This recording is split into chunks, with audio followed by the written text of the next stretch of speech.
going on, Jets fans? You are watching the Jets Report by Chat Sports. I'm your host, Patrick Siepman, and coming up on today's show, with NFL trade deadline just a couple of weeks away, we are going to dive into the latest trade buzz around the New York Jets, more specifically Breece Hall, and that's where we're going to start off here. The latest Breece Hall trade rumors, they have been gaining steam over the last couple of weeks. A lot of teams are going to be calling the New York Jets to try to acquire the star running back, and it does make a lot of sense on the Jets front to have some willingness to let him go. But I want to start off here with Aaron Glenn quote. He was asked around the latest Breece Hall trade rumors yesterday, and he said, "They're rumors. I still feel the same way." Now, you may be saying, okay, this doesn't mean anything, but to me, this actually means a lot because in the past, this offseason, Aaron Glenn, whenever he was asked about Breece Hall and the trade rumors around his name, because this isn't something that has just sparked up over the last couple of months, this was even dating back to the scouting combine. This was dating back to the summer. And Aaron Glenn was flat out shooting it down in the past, saying like, hey, there's no way we're trading Breece Hall.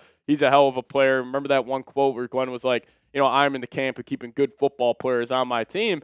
But now, even though he kind of shut it down, he at least still said they're rumors. So I wonder if him and Darren Muji had a conversation saying, hey, we are going to let Breece Hall go just to have Aaron Glenn more prepared when he's talking to the media. And, his tone has completely changed. This guy, he was completely shutting it down a couple of months ago, and now he seems almost like he knows it's going to happen. Now, you may be asking, well, who's going to be calling about Breece Hall? Well, we have 5 trade destinations here. I think the most likely option is the Kansas City Chiefs. Now, their passing attack is back to being one of the best in the National Football League. Like, Patrick Mahomes truly does feel like his 2022 version of himself.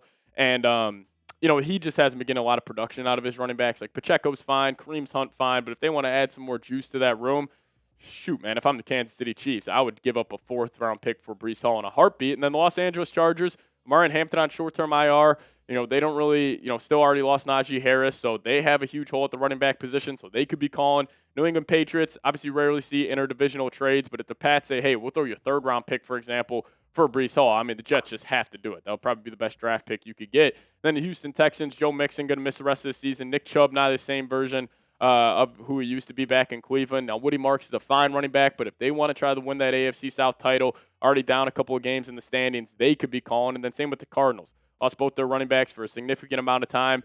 If they want to just help support Kyler Murray, still maintain, in that NFC playoff race, they could be calling as well. But I definitely think Breece Hall will be traded. I think we're, just kind of a ticking time bomb for this trade to eventually go down. And, it makes a lot of sense from the Jets front because, running backs are the most replaceable position in the NFL. This isn't like a starting corner. This isn't like a starting, offensive tackle. Like, Breece Hall will get dealt because, 1, you can replace him very easily, and 2, you have 2 good running backs that are both young, still on rookie deals behind them, in Braylon Allen and Isaiah Davis. Now, what's his comp going to be? I think it's probably going to be about a 4th or a 5th-round pick. I think the Jets would be lucky to get a 4th-round pick at this point. Running backs just don't go for a whole lot, and I think it's probably going to be a 5th-round pick. Now, maybe if it's like the New England Patriots who are desperate to get another running back in there, maybe they, give you that interdivisional tax where they upgrade it to a 4th or a 3rd-round pick. But at the end of the day, I think he's going to be dealt. And it gets back to this. The Jets need to figure out who their Fetty guys are on their roster. Now, what do I mean by a confetti guy? I want everybody to take a second, close their eyes, and imagine when the Jets, I know it's hard to imagine, when the Jets are eventually hoisting that Lombardi trophy, who are the guys that are currently on the roster that you could see being a part of that? Not a whole lot, but it's definitely not Breece Hall. Breece Hall is probably one of the last names I would consider as being one of those confetti guys if the Jets eventually want to make the playoffs and go on a deep playoff run. So I would move him. If you get a 4th-round pick for Breece Hall, you have to do it. But who are some of the confetti guys on the roster? I really only have 3 names right now, and that being Garrett Wilson, Quinnen Williams, and Jermaine Johnson. Now, I could also see a guy like Will McDonald potentially getting moved at the deadline for maybe a 2nd-round pick if the Jets could get that. I also gave an honorable mention to Armand Membu. He's looked fantastic this season because obviously you want that franchise offensive lineman. You want that franchise wide receiver weapon. You want 2 franchise defensive linemen. So these are really the only 4 guys who are confetti guys. And obviously Sauce Gardner, he just hasn't been good enough this season. Obviously, him signing that contract, it's damn near impossible to trade him right now. And I don't still think the Jets would have any interest in trading him, but I just can't really see the Jets, really staying too attached to too many of these guys besides these 4. These are really the only 4 guys that I would truly want to build around because even if you're making an argument like the Jets drafting a quarterback next season, which is very much on the table, you want to give him Garrett Wilson. Like, you don't want him walking into a room where he's looking around. It's like, God damn, I have to throw to Tyler Johnson, Josh Reynolds, Darian Smith. That's going to be an uphill battle for any quarterback, even if he's not a rookie. So these are only 4 confetti guys on the roster, but gets back to this. Would you trade Breece Hall for a 5th-round pick? Are you making this trade? I'm 100% doing it. There's really no incentive for the Jets to keep him on the team. Now, if you want to make the comp pick argument where Jets could keep him on the team this year, he could leave in free agency for a comp pick, I hear you, but that would also limit the Jets' free agency spending because it's a whole big formula. If the Jets spend a whole lot in free agency next year, they won't get a comp pick for Breece Hall. So I would just kind of take what you can get right now, and if it's a 5th-round pick, I say you take it and run. But you guys let me know. T for trade or P for pass. We'll also say, I think the Jets, even though they're 0-6, the only player I think that is likely to get dealt is Breece Hall. I can't really see a situation where they're, trading Will McDonald or they're trading Jermaine Johnson or even like a Quincy Williams. I've seen his name thrown out there. So I would probably say the Jets just only trade Breece Hall at the deadline. But I do want to close today's show out talking about what offensive coordinator Tanner Engstrad had to say to the media. Just to preface this, these quotes kind of pissed me off a little bit. Again, this is mainly coach talk, but it's just showing a lack of self-awareness, in my opinion. So let's just show you guys the quotes here. So Engstrad was asked about Sunday's performance, and he just said, yeah, just subpar today. Not good enough in all areas. We just got to continue to clean up our details and make sure I'm on point as well, putting those guys in the best position possible. And, I think it just kind of made me a little upset that he said, oh, they just weren't good enough. Yeah, no shit, you weren't good enough. You had one of the worst passing performances in NFL history. This wasn't something where Fields was like going for 175 yards, threw 1 touchdown, 3 interceptions. Like, that's still a subpar day, but you had -10 passing yards. Net -10 passing yards on that game on Sunday. That is about as bad as it can get. Now, obviously, I think Fields gets a lot of blame for it, but also Tanner, you get a lot of blame for it as well. Yes, you had a couple of guys running wide open on a couple of plays, but also consistently throughout the game, his play calling was subpar. But he also had this to say about Justin Fields, saying, I loved exactly what he said. Fields earlier this week was mentioning how he needs to be more aggressive.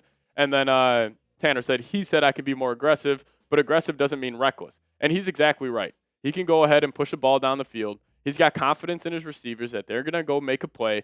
And I don't have a problem whatsoever with him having that mindset. Now, the problem with Tanner saying that is this isn't new for Justin Fields. Like, people are acting like, oh, this is a new problem for him. Like, he was always aggressive in the past. He has not been an aggressive quarterback one time since he got to the NFL, which is also polar opposite from what he was back at Ohio State. Back at Ohio State, he was uncorking the ball down the field. He was throwing deep posts. He was throwing 50, 60, 70-yard touchdowns consistently throughout the season. But since he's got to the NFL, that has not been the case, and that's just one of the issues with him. But this is still the main issue, and this is what also drives me crazy is that, like, the Jets knew all these issues before the year. These aren't new issues that are just arising this season with the Jets. We knew he holds on to the ball way too long. That's why probably 8 of the 9 sacks he took this past weekend were on him. And it also gets back to this. He's got horrible pocket presence. I have never seen a combination of athleticism at the quarterback position with horrible pocket presence quite like Justin Fields. Because you would think if you're a freak athlete like Fields is, you would be able to escape the pocket, you'd be able to make plays. He can't do that. He so often, it's a cliche, keep your eyes downfield. Fields would just put his head down when he's turning around in his pocket. He'll look up, and then he'll be getting blasted by a defensive lineman. He has been horrible in that respect. Obviously, we knew this too.